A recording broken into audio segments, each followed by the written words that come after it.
I do get asked all the time, what's my favourite car? I'm fortunate to have driven a lot over the years, but I have got more than one favourite, so it's never a simple answer. But actually, it's, I suppose, the defining answer is really, what do I drive personally?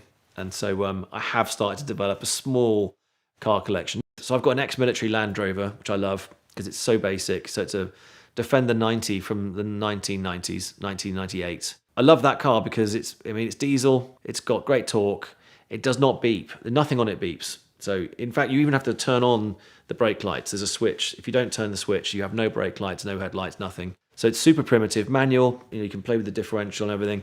To get into these modern cars, they've got all the technology for getting up slippery mountains and stuff like that. I don't know, it's hard to say you can really do better than the old school with the skinny tyres, those deep treads, and get out of ruts. So I do a lot of that. So I like mud plugging, and it's a great bit of kit.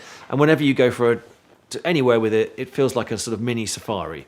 So, but it does smell, it's noisy, it leaks. That's just the thing. I mean, old Land Rovers, if they don't leak, it's because they've run out of oil. And it's not just out of the engine, it's also the differentials. It's another one to sort of like, oh, why isn't it weeping? Is there a problem? I need to get this topped up. So they are messy and smelly, but I love the Land Rovers. That's awesome. So that's like the family friend. I do now have a Porsche. So a few years back, I was actually filming in Poland. I ended up working on a TV show. So after I left Top Gear, I worked on TVN Turbo in Poland on a show called Automaniac. I spoke in English with Polish subtitles. I'm not sure that the two things were saying the same at all. I think the producer actually wrote probably better words than I was saying. I remember driving then at the time, the 997 Turbo Porsche 911, as I was going around the track, and it's got this amazing float, and you could feel it leaning into the corners, and it's got loads of power, 500-ish horsepower. Just thinking, wow, you'd never need any more than this. Why would you need more than this? And it's got seats in the back. The penny sort of dropped at that point, and I couldn't afford it. So I waited and saved up until the prices dropped as well. And then finally took the plunge on a Gen 2 997 Turbo, and I was waiting for a manual. I wanted a manual transmission with a real handbrake, so I still think that's important. I can't stand the buttons. The buttons are crap. You never really know if they're on. And I've had multiple occasions in the snow and ice when, if I hadn't had a handbrake, I'd have skidded into the middle of the road or hit something like a tree. And the handbrake, if you know what you're doing with it, it's a useful tool. So I disagree with the button. Anyway, this has the handbrake, all the other legit stuff, and I love it. So it's a great car. And funny enough, if you line up the new 911 with the old one, they're about 20% bigger. So they look the same-ish, a little bit more sort of like a Cylon from Battlestar Galactica with the whole light situation, or Knight Rider, however you want to put it. But they are big cars. They're beautiful, they drive really well, but they're a little bit too stiff. I think that they've maybe taken some of the joy of driving out by over-engineering the suspension, whereas the 2010 was just the right level of support, but it was enough lean that you can really feel like you're driving and manipulating the car through a corner. That's what I like. Like the GT2 RS, the modern one is just absolutely epic. It's just such a perfect car. On track, so much fun. You can smash the gear shifts with the paddles, and it's utterly responsive and just instantaneous. But for road driving, I still love digging for gears, and to be 100% that the car will do what I tell it to do. And with it, you can't get better than a manual for that. So yeah, a little bit old school with that one, but it's great, and they're reliable. It's great for long journeys. That is actually my daily car, so I rumble around in that, racking up miles, and I love it. It's just a great bit of kit, and you've got the leather, you've got the smell, you've got the creature comforts are still there. You've got Bluetooth and all those malarkeys, but in quite a traditional handling car. And then after that, I did get bitten slightly by my past. You kind of grow up. In the 90s, I was learning to drive, and people at school were kind of, when they were passing their test, they were driving, everyone gets we're getting these hatches, small hatches. Some people's parents had like Peugeot 205, the XS or the GTI, lightweight, powerful.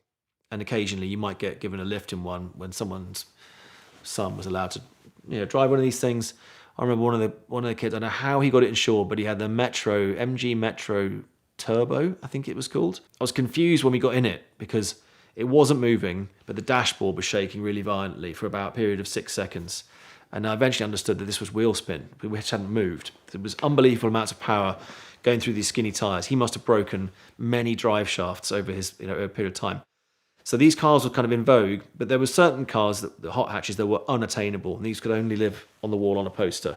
And that was the Lancia Delta Integrale. And occasionally I've seen these being driven the way nature intended on the roads and sort of marveled at them and just thought that this is a unicorn, and then it would go back into this sort of world of non-existence. But they do actually exist. They're out there, and I ended up at an auction, and my hand started going up, and that's it. So I bought the 16 valve, so that it's the pre-Evo, slightly narrower track, which I believe will be really well suited to tight lanes and country roads, because actually they'd be more. I mean, the wider track potentially has got more potential for creating grip and stability, but actually for really sharp changes of direction, the narrow track, I've got a feeling it could be more agile for the way I'm going to be using it. It's got the same power output as the Evo cars, and it looks just as rad, and it's got insane 90s interior. It's got like a discotheque seats. It's like a sofa. The seats are like big sort of teddy bear sofas with crazy paint swirls all over them. And there's something about the dash on those, that the gear lever as well is just really, I don't know, it's just sort of, it's stylish, but slightly thuggish at the same time. And the dash is like something out of an F-16. It's very functional, but beautifully laid out. And I don't know why I always sort of think, the closest relative in terms of sort of dash I think back to is McLaren F1, which has got that almost military style, the way the buttons are covered and everything. It's not at that level. It's a Lancia, not a McLaren. But they're well positioned because it's based on a rally car. Everything is just very beautifully done, very Italian. So it's that perfect match of Italian style and performance in a four-wheel drive, which has got rearward bias. It's got a viscous diff. I mean, it's a lot of technology has gone into that car. So I wished I'd gotten on that train a little bit earlier, before the prices started to change, but that's life. And I'm now a very proud owner of a Delta Integrale, so I'll be tearing it up in one of those. The issue with ownership of the Integrale is that once you've seen one, then you see other specs. I have come across, there's a car we found in a barn, genuinely in a barn, is an Evo, and it's just, there's something about that is talking to me, and we're just assessing it as to whether it's actually viable. Is it something that's actually going to go be recycled, or is it actually a car that could be restored? So it's in balance at the moment. I'm just going to try. I'm going to want to go back and look at it again. I mean, at the moment, I just go back and visit this car, look at it, and then walk off again. But it's kind of calling to be restored, and I think that it deserves to be. So that could be the next project for my channel. Well, for me, the be-all, end-all car, I'd do pretty much anything to have one. Is since I drove it, is the Porsche Carrera GT. It is challenging to drive. I still think that visually it's a beautiful car in a slightly strange way, but there's no getting away from the engine and the sound that it makes. And it's I raced at Le Mans and the Le Mans series 2 seasons with a Judd V10 Formula 1 engine powering this thing to speeds of over 200 miles an hour. The sound the V10 makes when it's screaming its heart out, there's nothing else like it. It's angelic. The high shrill is unbeatable. And so when you're pushing the Carrera GT and it's rewarding you, and the car is sliding and the wheels are spinning and it's making that sound, it's just unbelievably satisfying. And yes, it's got some shortcomings, the clutch being one of them.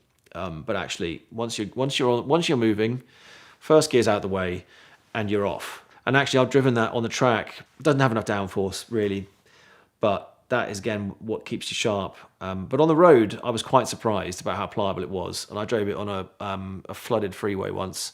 Yeah, it's got no driver aids. But by that point, I'd got past the stage where it was trying to bite my hand off, which it regularly does. It's got very stiff suspension, hair trigger throttle. You make a small mistake, it will have you. But I found that it did slip on like a glove. After a couple of laps going around the track, I began to feel like I was one with the car. And once you've got that, it's very, very hard to forget.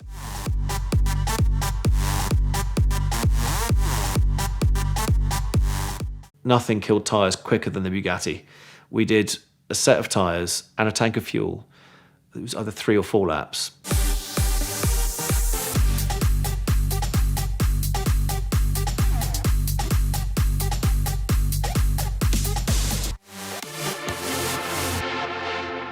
Well, the coolest part of my role as the Stig on Top Gear was driving fast cars as fast as they would humanly go. It was effectively, that was the main job. I used to love seeing the footage. At the time, we go and shoot this stuff. I never knew what it looked like. Main focus for me was to get in a very short space of time, very familiar with, very fast with these different cars, because You didn't have very long. Firstly, you didn't have all day to shoot them because we had the crew for about 45 minutes to go and pick all this stuff up, and actually the tyres wouldn't take it. On a lighter car, maybe you had 8 laps, 9 laps, something like that before the tyres were dead. And so you did have to get to know the car, find out all its foibles very early on, and then, so I would do that by attacking pretty hard, pretty fast, and I've always had an intuitive feeling for how much grip a car has. So I'd go at it pretty hard, make a load of mistakes, slip wide, do this, do that, listen to the camera guys grumble because it looked untidy and they wanted clean runs and all that. But that was really the only way to find the limit quickly, and then bring it back and just tidy up and try and get the most clinically perfect lap I could possibly get. And from my perspective, every manufacturer that came to us, I felt they're trusting you to do your best and to get the best for them out of that car. So I really felt that duty, and there was something cool wearing the suit and helmet. You did feel, you were taking on the character, the Stig. The character was perfect. It's like a machine, able to deliver the perfect lap, the very best a racing driver could be. You felt an energy of that aspiration whenever you put the suit on. You did feel a bit different to just wearing a normal helmet, and that, the responsibility of what you're carrying. So I would push incredibly hard, sometimes, a bit too hard. And I always remember Ferrari, so love it when they would come to the track. They were so passionate, enthusiastic. They'd come with a team of sort of 10 people, really wanting to hear what you thought of the car. How could they help? And really, the only thing you could do to help is put fuel in it and adjust the tyre pressures. But they were really keen, and I was pushing hard. We had a new model. It was before the 458, so it must have been the 430. The car wasn't producing the times that we expected. There was a slight crosswind that was blowing me off through the follow-through. And then occasionally you get Willman would come down, my boss, and add pressure to a situation and say, why isn't it fast enough? Sort of looking sort of slightly judgmentally at me. Of course, you do think, have I lost it? I've forgotten how to turn a lap time. What am I doing wrong? Am I doing something wrong with the brakes? Am I overdriving the car, doing something wrong? So I started pushing again through the follow-through, and I tried to go too quick, and I slid into the tyre wall, clipped it basically with a thump. Horrible feeling. You take a brand new car. I mean, whistling diesel doesn't have a problem with damaging stuff. For me, it goes against the grain. And I knew I'd trashed the side of the car. I just couldn't imagine what it looked like, but I thought the least I could do is finish this lap because it was the quickest lap I'd done. Crossed the line, brought it back to the Ferrari guys, and they were I said, I'm so sorry, I've scratched the car. They're like, don't worry, Maranello, we have many cars. We damage many cars. It's okay. You're pushing. And anyway, they explained that we were on a different tyre compound to their normal tyre supplier, and that it would be about a second slower than what we expected. So fortunately, communication did start flowing, and kind of understood why we were off the pace with that car. But I remember we had the convertible and the coupe. The convertible you normally expect to be a lot slower, and people say, oh, delete the sunroof and all that stuff. Actually, on the Ferrari back then, it was only worth 0.15 of a second, so 1.5 tenths is not a lot. And you get a suntan and you look cool. Koenigsegg is, rightly, wrongly, it sort of was one of the most watched videos because I crashed the car. But at the time, they'd just done the land speed record. They were all about straight line power. They trimmed all the downforce out of it because they wanted to go fast and straight. And it's the opposite of what you want at the Top Gear track. You want the downforce, you need the grip. The ride height was a bit high. The brake pedal was a bit spongy, and I was having to pump the brake. And the power steering was having some issues because it was a prototype, so you got to forgive that. But it did mean that occasionally, when I was trying to, and I tell you that driving that Koenigsegg was a feral fight, pushing it that hard, no traction control, manual shift. It was a big old soup spoon to get between the gears, and if you messed that up, you'd lose the whole lap. And second to third, when you were sliding, so one hand sort of trying to control the steering wheel, you've been thrown around in the seat, and then trying to get second out into third smoothly, and get it wrong, you lose, slightly wrong, you're going to lose 2 tenths, you're going to waste that lap. Miss the gear, then the lap, you have to start again. So that's all going on. And with the steering business, it was getting to a point, so I'd actually sort of relayed through the producers, this car has got a few faults, it's experimental, but I didn't want to pull it because this was their shot. So I was giving it everything, and then through the follow-through, went slightly too quick and lost the tail, but I felt I could have just carried a bit more speed, just lost the tail slightly. As I went to counter-steer it, the power steering fault returned, and I couldn't steer it anymore. It went so heavy, and off I went. I found the only tyre wall in the entire field. The car ploughed through it. It was so embarrassing, and damaged the car. I felt really bad. Christian von Koenigsegg came out. He looked really upset. It was, it's his car, it's his company, reputation, all this stuff. It was a really low point, but actually the most fun, probably the most engaging and visceral drive I can remember, because it was such a battle. I gave them some feedback, and they lowered the car. They put a wing on it. They sorted the faults out, because that was not a big deal to do. Brought the thing back, and it was about 3.5 seconds quicker, which is roughly what I'd anticipated. Put a tidy lap together, and away it went. In sort of track mode, the CCX was really, really fun to drive. And I love seeing now what they've done. I mean, the new Koenigsegg, where they've kind of reinvented the CCX body style, shape and chassis with that this sort of fantastic automatic manual. I don't even know what you call it. I love that. It's watching that company, it's hard to believe that's 20 years on from when I was driving. I think I drove it in 2004 or something. To see that company has grown from, a really niche, cool company with the vision of a Christian, and he's taken it into a place that I would never have imagined, because no one had heard of Koenigsegg, no one could spell it back in the day, and now it's kind of like a cult status. So the competition for those times was really fierce. Manufacturers took it pretty seriously. They were being judged on it, and we did get some wild and wonderful cars. So the fastest car I think I drove was the Caparo, which was kind of like an Indy car. I think it did a 10.6, 1 minute 10.6, I think it was. And the current record, I think, is a 12.3, which is the Ferrari SF90. So things have evolved. The quickest I drove around there was the Caparo, but that was disallowed because they said it wouldn't go over a speed bump, which I think is a little harsh. The quickest qualifying car I drove was the Bugatti Veyron Supersport, which was interesting because it had just enough power to break the tail, but only just. So 1,200 brake horsepower, capable of 267 miles an hour. In terms of tyre killing, nothing killed tyres quicker than the Bugatti. We did a set of tyres and a tank of fuel. It was either 3 or 4 laps. Apparently, they think the tyres were cheaper, $40,000 a set. So next tyres went back on. I think I did a total of 7 or 8 laps. Dragged these tyres around. You could literally, any time that there was any force going through the car, it just left black marks on the track. So it looked like a giant had been there with a crayon and just drawn all over the track. And that was phenomenally quick, but it is a heavy car, not as agile as something like a 458. Driving a 458, pushing it is a utterly fantastic experience. You're in the middle of everything. The weight is all around you. It's perfectly spread. It's a lightweight car, linear power, no turbo. Bugatti, big heavy car, loads of power, but faster. It's interesting that Ferrari have got that fastest lap with the SF90, but it's quite a heavy car with lots of power. So it's going to be interesting, because now I've been racing for Praga for the last 2 years, and they've just developed this hypercar called the Bohema. Totally different philosophy, which is less power, less weight, tight package, carbon monocoque, so similar chassis to a Formula One car or a Le Mans car. And we've been to Dunsfold. I'm pretty certain that if we put new tyres on that car and went back to attack, we could break the record with that car. So that is something I'm definitely keen to do. Visually, the Bohema, it's got a very unique shape and style, but you can see the DNA marries up with the R1 that I've been racing for the last 2 years. It's got a distinctive sort of face. It's a completely ground up design that's bespoke. I think it's roughly going to be 800 horsepower, the final model. It's a downforce car, so it's got tunnels, it's got really complex aerodynamic system, but the thing I enjoy most about it is you can wring its neck lap after lap, just fill it with fuel and just keep driving. And because it's lightweight, it doesn't kill the tyres so quickly.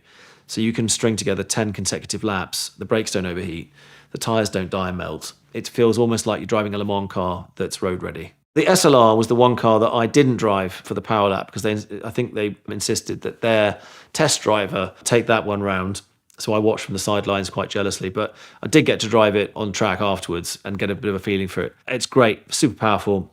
You've always got your work set out for you with the front engine rear-wheel drive car, because you've got a potentially big heavy weight in the front, SLR, and a massive engine, and it was quite skittish at the rear.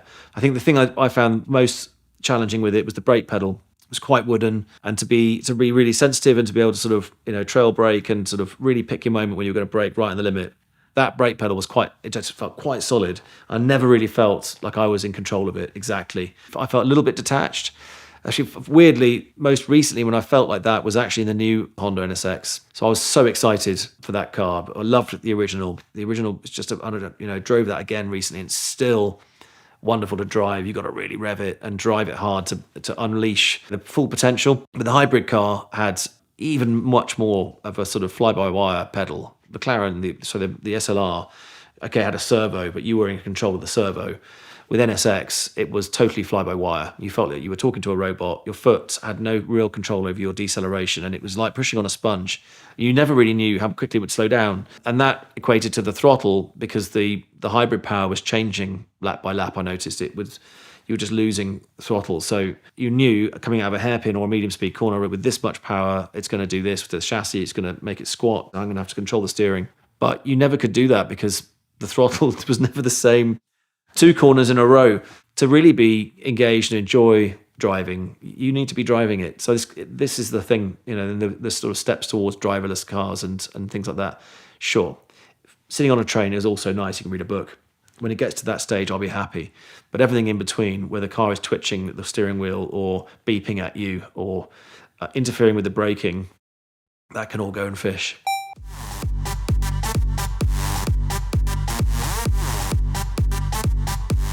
On the Autobahn, you can do whatever speed you like. So we tapped out in the Veyron, which is 250 miles an hour or 400 kilometers an hour, as you like. Not for very long, because at that speed, things approach quite quickly.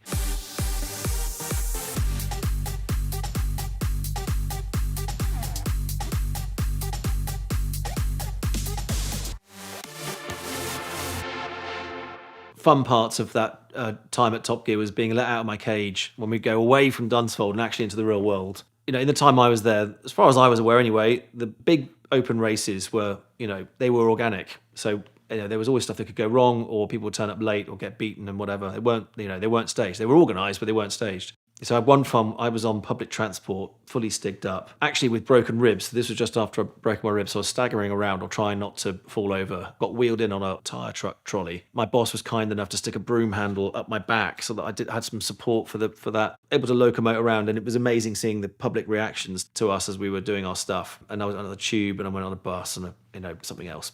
But these races were real. They did this economy run from Germany. I think it was from Germany to Blackpool. And there's a famous thing in Blackpool where the illuminations, and they get someone famous to come and turn the electricity on, and all the lights go on. But they were worried that the guys wouldn't even make it, let alone whether they would make it at the same time or whatever. So in terms of choreographing, you couldn't have done it if you tried. They were so convinced they weren't going to make it that I ended up doing a load of crazy B-roll to sort of buffer up the episode in case it was needed.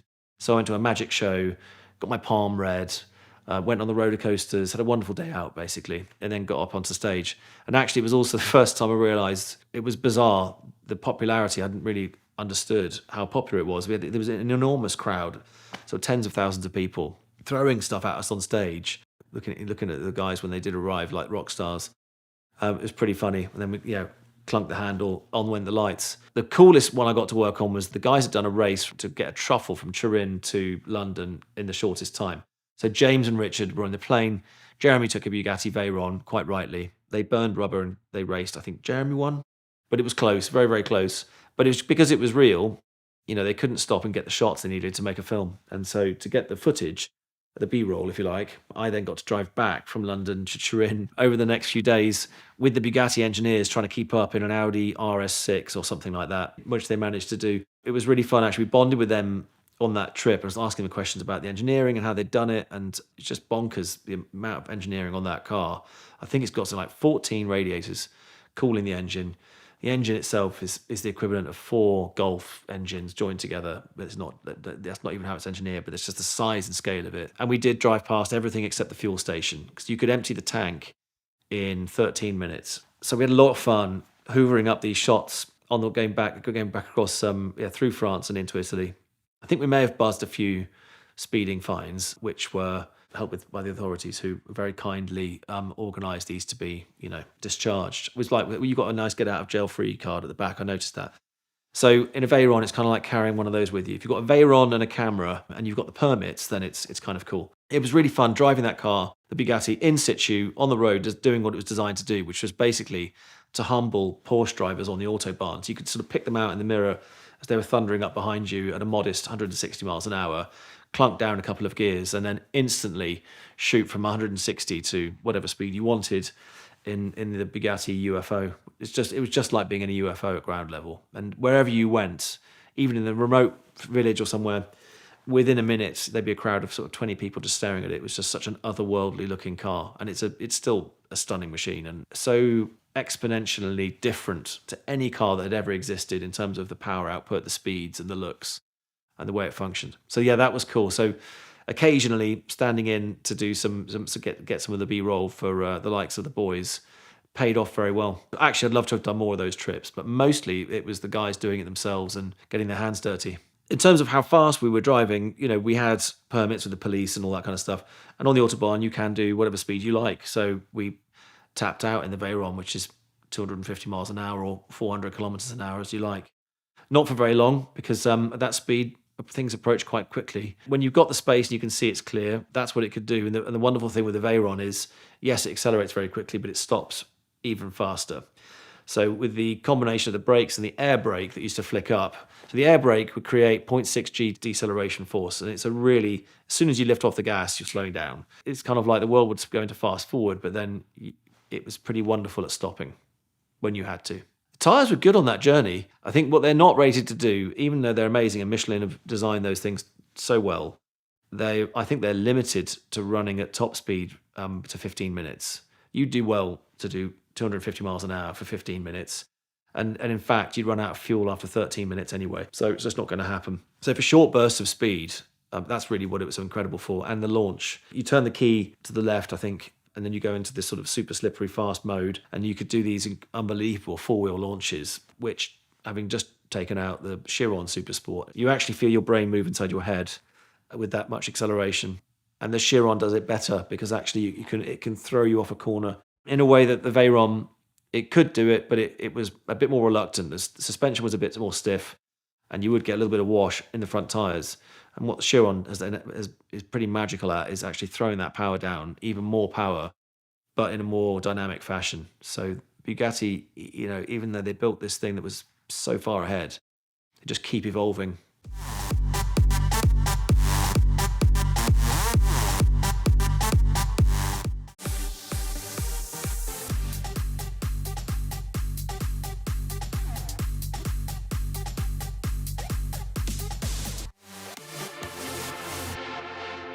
So one of my main roles during my 8 years as the Stig was to teach the celebrities how to drive what we call the star and the reasonably priced car. I mean, to put it in context, it was a Suzuki Liana. It would be the sort of bottom rung of a rental car. You'd go to the airport, and if that was all that was left, that might be what you would accept as a four-wheel transportation.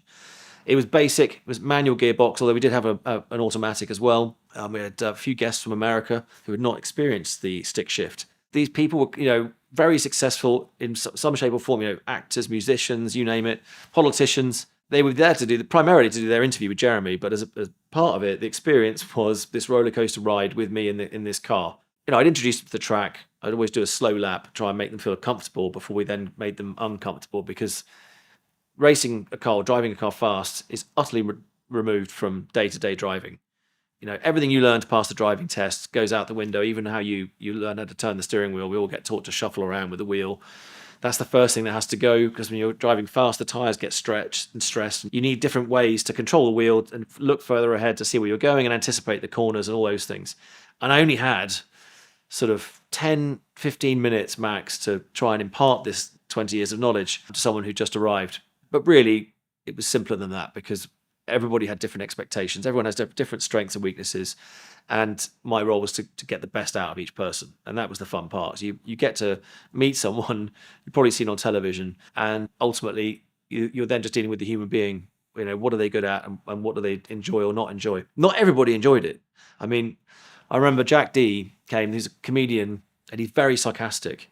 So I thought he was just taking the piss when he was saying he wanted to get out of the car. We were doing 30 miles an hour, and he said, "I'm having flashbacks, I need to get out." And then I only realised he meant that when he actually opened the door.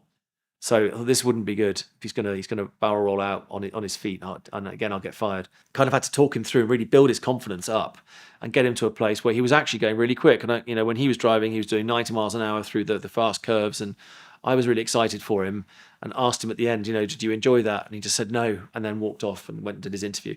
So other than a few that didn't enjoy it, I think mostly everybody learned something and had a good time, because it's really invigorating. You learn a totally new skill. You do get control of your adrenaline, and you get a different focus when you're driving at those speeds, and it's I don't know, it's something surreal. As you know, for human beings, we're only designed to do 12 miles an hour, but we adapt pretty well to much higher speeds. Yeah, some of the coolest ones we had.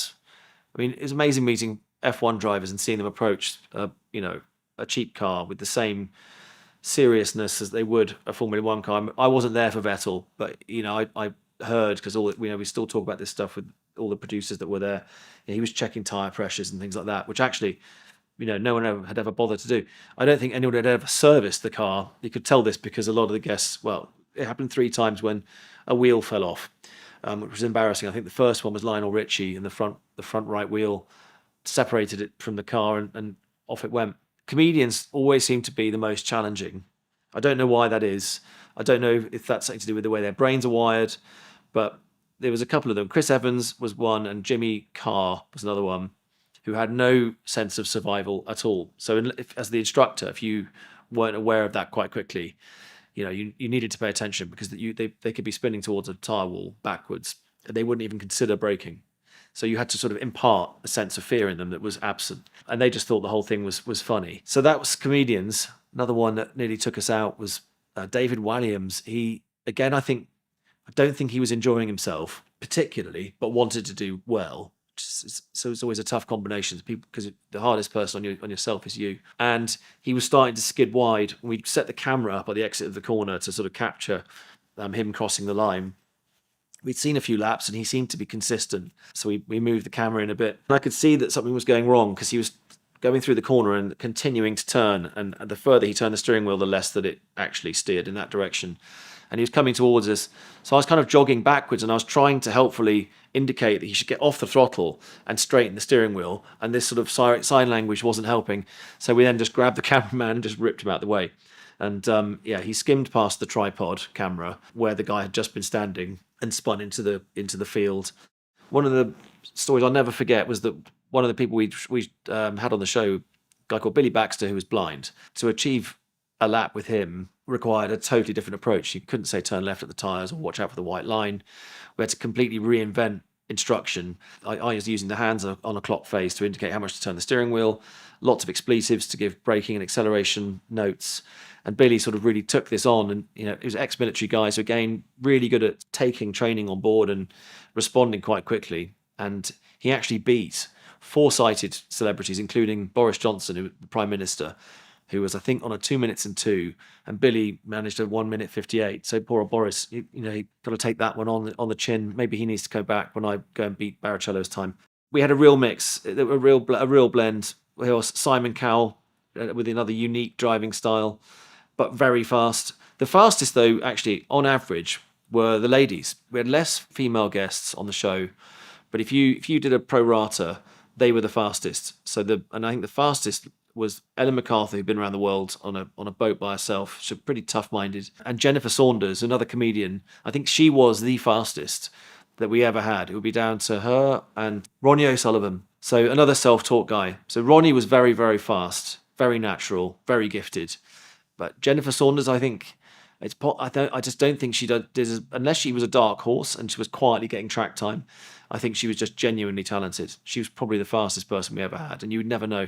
She's just very polite. Oh, lovely, darling. This was a wonderful day, and then just dropped the hammer, braked incredibly late, and was able to really finesse the car and work the tyre. So you can never judge a book by its cover. My last guests went out with the bangs: Tom Cruise and Cameron Diaz, which was pretty epic. And those two were really competing because they obviously got on really well. I think it was Night and Day was the film they were promoting in the UK, and as it does at Dunsfold and in England generally, it hammered down with rain. The whole place was kind of flooded. So they were doing their laps in the reasonably priced car at the time was a Kia Ceed, big red lump. It wasn't as fun in a way as the Suzuki, which had a bit more roll. You could loll around in the corners, and you could just, they're both front-wheel drive. They're both fairly sedate, but the Suzuki had a bit more life to it. So anyway, they'd gone out. Cameron Diaz was the quicker of the two in the rain, but, the rain it's one of those things, it changes, so maybe it was heavier when Tom was out. Anyway, it stopped raining, and he reappeared to give it the big shot in the dry. He really properly went for it. They had the huge entourage there, and the BBC had been quite worried about the potential liability issues. So there was a general impression that they didn't want me to teach him too much in case he went too fast and then crashed the car. That was what I think I was being told when they were saying stop teaching him. We spent a lot of time in the car going round. He was very, very precise to know exactly what gear, speed, revs, all that kind of stuff. He was an incredible student. That's what is amazing with Tom Cruise. In the movies, he does so many of his stunts because he will work with the crew to find out with, the stunt coordinator, Wade Eastwood's been working with him now for many years. He's a, super intelligent, very calculating guy. So that combination means that they can create these incredible scenarios, attach himself to the side of a plane when it takes off and lands. All that kind of stuff is all because he really learns the fine detail. The same with the car. So he was super, super intense on it, which is incredibly rewarding. So, what you put in, he could reproduce it. So after I got out, so I'd done my, recce laps with him, jumped out and then was kind of watching and sort of gauging where I thought he'd go a bit faster. Like any lap, the end is when the pressure is highest. You feel your delta is up. This is a good one. This is the one that's going to count. And at that track, the last two corners you could really make or break because you had to brake very late into the penultimate corner. And it was a really good opportunity to skid off into the grass and you were done. But if you sliced it just right, you could carry a lot of speed through. But then you were on this little short chute where the airplanes crossed a lot and the surface was covered in avgas. So it was quite slippery. And to get around that, I was explaining to him, if you slice the apex a bit more on the final corner, there's some concrete and you can try and get the wheels across that and you'll cut the line and out you go. Being Tom, he sort of really took this to heart and then added a little bit of tax to it. He had all four wheels on the inside of it. And so actually the outer wheels, which were fully loaded, caught the concrete and it flipped the car up. So I was watching this. I'd already been tapped on the shoulder and told to, calm down and stop him going so quick. And that was that. Up it went. And I was like, wow, he's going to be the first one to barrel roll this car across the line. It went up and then it kind of stopped. But as it was up, you could hear him gassing the car, quite fearless. Most people would try and brake or do something. And the thing just slammed down onto its wheels and through he went. So Tom set the fastest time with that crazy run. I think the lap on the two wheels was not his fastest. He cut that out and did another lap and sliced it through. So that was the quickest that car went. And I'm not sure I think it did get beaten subsequently, but he held top spot for a long time. I never drove the Kia for a lap time. The only one I drove competitively was the one that was reserved for the racing drivers, the Suzuki. So we would wheel that old thing out. We had Damon Hill, Mark Webber, Lewis Hamilton. I think Lewis went twice. Sebastian Vettel, Rubens Barrichello, who in my opinion is a cheat because they extended the track for him. And then he made a t-shirt saying that he beat the Stig, but you didn't. You had a bigger track. And so I still claim that I've got the fastest time around that track. It was very close. So Nigel Mansell, I think he did a 1:44.4. Not that I try and memorize these lap times. And I think mine was a 43.7. I probably got the wrong seconds. Another moment where I thought there's a P45, you're going to get fired if you don't beat this time. Because Mansell came around, kicked the tyres, drove the wheels off the Liana. Never seen anyone drive anything like it. And he was about 3 seconds quicker than any celebrity had driven it. And the following week, I was told I had to go and beat his time. I thought, this is a bit rich. He's world champion, IndyCar champion, boyhood idol, and got to try and beat this man's time. I was then in the hot seat. And then my friends suddenly became, gamekeeper turned poacher. They're now staring at me and not telling me what my times were and sort of giving it all this aloof business with the lap times. But it all worked out well, and I pipped his time. We had a lot of fun. A lot of the F1 guys, unfortunately for them, the track was a bit damp. I think Webber had a wet track. Lewis had a few damp patches on the track. Damon drove it in the dry. Jenson Button drove it in the dry. In the last corner, the track was wearing away. In fact, where we always were dropping a wheel off on the penultimate corner, it was chipping away at the mud. So they had to reinforce it with a bit of concrete. And that is the extra element that enabled Rubens to pip my time slightly. So I should go back and see what I could do on the extended surface. So to equalise, there was a crazy idea that they'd wet the track for every session for everybody. I suppose you could try it. I mean, it would be phenomenally expensive. I know what it costs to hire a Bowser for movie sets. We have to do wet downs. The problem is that it dries out. So you'd be at it all day. And for TV, and the way that Top Gear was shot, there was no time to physically do that. And actually, it made it pretty interesting. You never really knew what was going to happen. When we had, a car down for the day, we'd obviously try and find a window when it was dry to shoot a quick lap time. So even if we got the B-roll that you were going to see for the lap, you'd get a lap, so the audience could see it. That might not necessarily be the lap that was quickest. So they'd pick the best looking shots, and then we'd try and make sure we got a dry window. So it kind of worked out because, it's rare for a racing track to be totally submerged all day, but it does happen. But yeah, that was a mad idea. But but this is it. It was a new format. They'd never done anything like it before. They came up with these amazing concepts, like having an audience in, and a character who was behind a helmet, so Star Wars like, Mandalorian style. All these things were quite new. A couple of other ideas that were junked quite quickly. The Top Gear dog, he didn't last very long.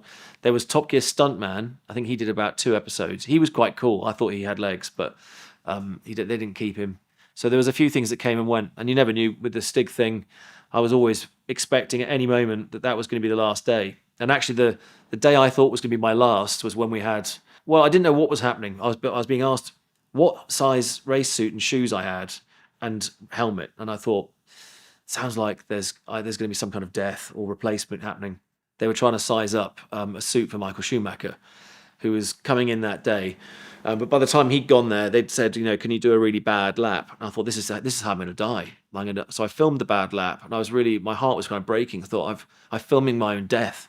So I'm going to film this terrible lap in the Suzuki to sort of explain that the Stig's lost his mojo. So we've had to get rid of him. But actually, it was a weird ruse, and I was dressed as the Stig, pretending to be Schumacher, who was pretending to be the Stig. So it was a few leaps of logic with that. I never really understood how it worked. Anyway, he came in with the Ferrari FXX, and I think he hadn't wanted to drive the Suzuki, which is fair enough, a sensible move. But we were both dressed in a white suit, and I went to go meet him when he was in his motorhome, having his bowl of, I think, cornflakes at the time, to get ready for the day. And it was amazing. I'm meeting the legend, multiple world champion. He just retired from F1. It was before he went back into it. But you could tell he was really missing it because he was still reminiscing about F1. He was in a go-kart, I think, on a daily basis. He was racing bikes. So it didn't sound like someone who was ready to stop living pretty fast. And watching him in the FXX was pretty incredible. He had a very sharp style. So the follow-through, it's a fast corner. He's normally trying to be quite smooth, carrying speed, and he was very directional. He really tilted the steering wheel very hard on the car. Car was obviously set up for that, kind of pretty much developed around him and his driving style. So he was very aggressive turn-in and extremely fast. Slightly embarrassing in that I'd shown him the lap in I think it was a diesel Jag. I was so impressed that I was showing Michael Schumacher the track. I was looking in my mirror and dropped off the corner of the track that I was mentioning and actually sprayed a load of gravel at his really expensive supercar. And he was fast enough to miss it, but he must have thought, this guy's a complete plonker. Hopefully not. Anyway, he was rapid and hammered that thing to within an inch of its life, then jumped back on his private jet and he was off.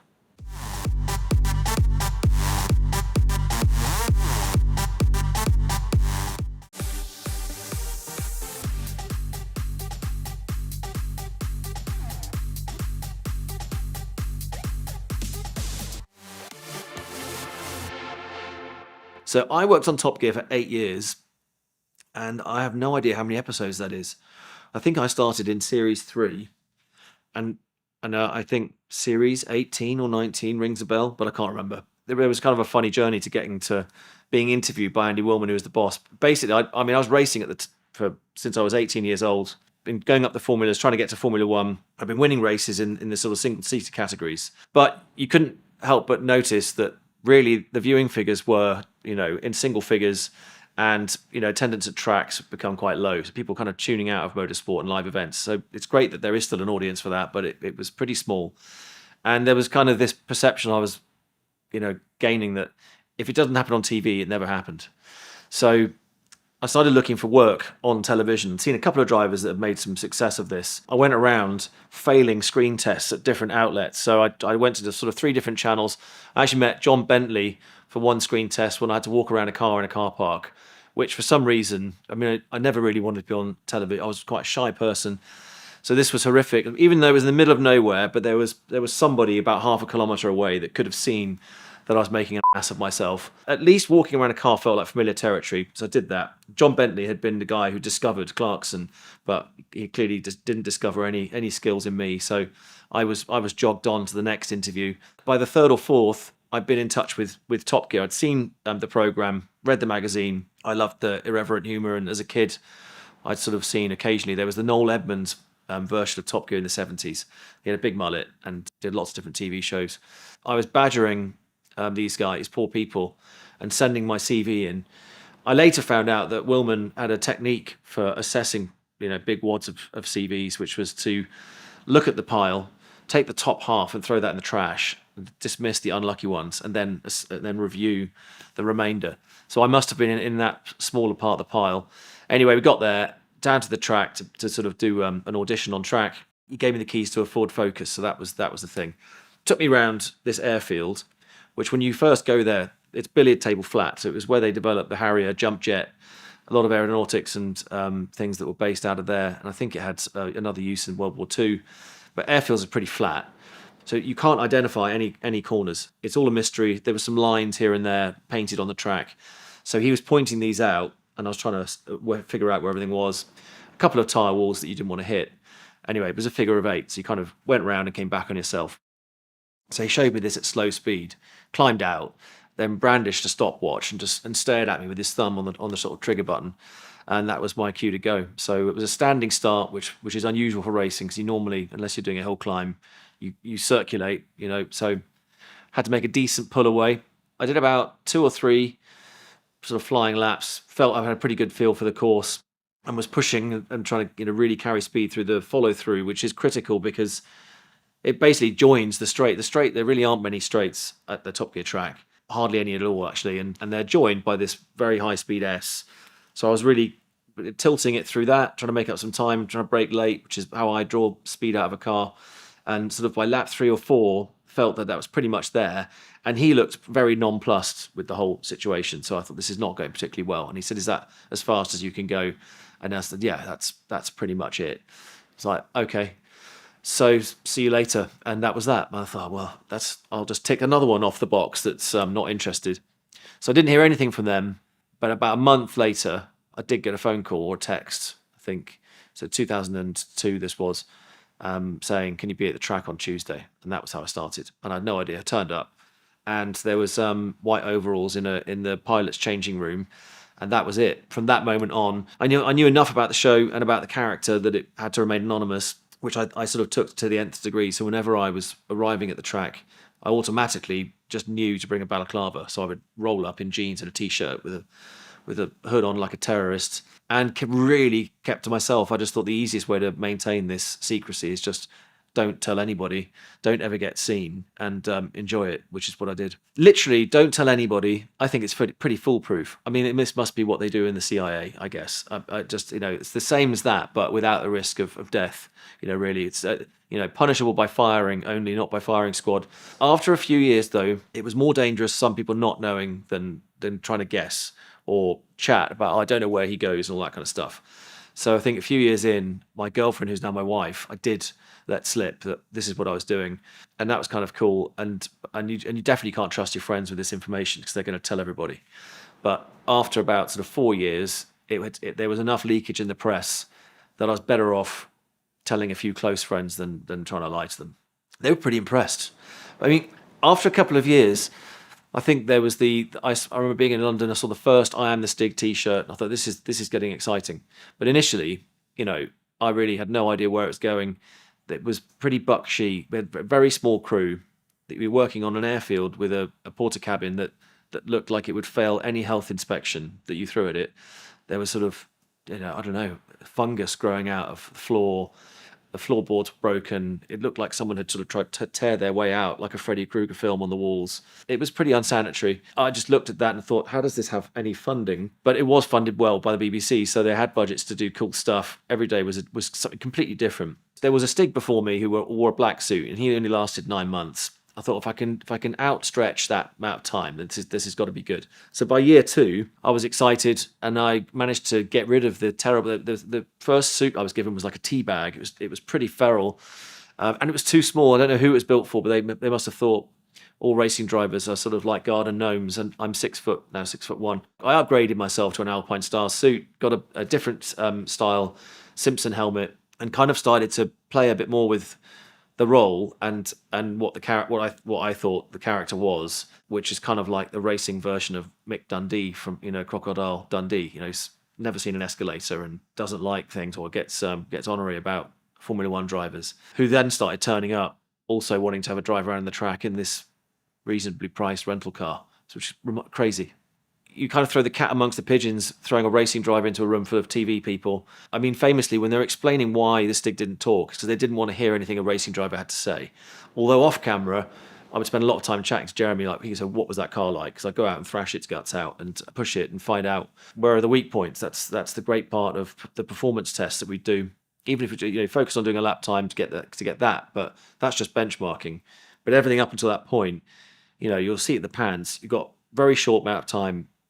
With the modern tyres especially, 5 laps, 6 max. On a Bugatti with its Michelins, those tyres were spent after 3 laps. Maybe you could do something with them again later, but heat-wise, they've gone through it. The tyres have gone like chewing gum, and you're not going to get lap time. So it was a 3-lap hit, $50,000 tyres, but put away. So quite spenny. But yeah, we would exchange. Thought, well, mostly he'd be in a rush. He'd be on the studio day. They had a frenetic schedule. They had to go through their interviews, all their different pieces of news they were getting out, and then also he would be doing a sort of live presentation on the car they had in the studio. So it was quite quick download of what it was doing, and then he'd tear off and go and shout in front of the audience. But it was amazing watching how they did it. They the preparation that went into that. You got Jeremy writing sort of 24/7, Richard Porter, all the presenters, Andy Willman shaping it all into this incredible mold of a conversation that is.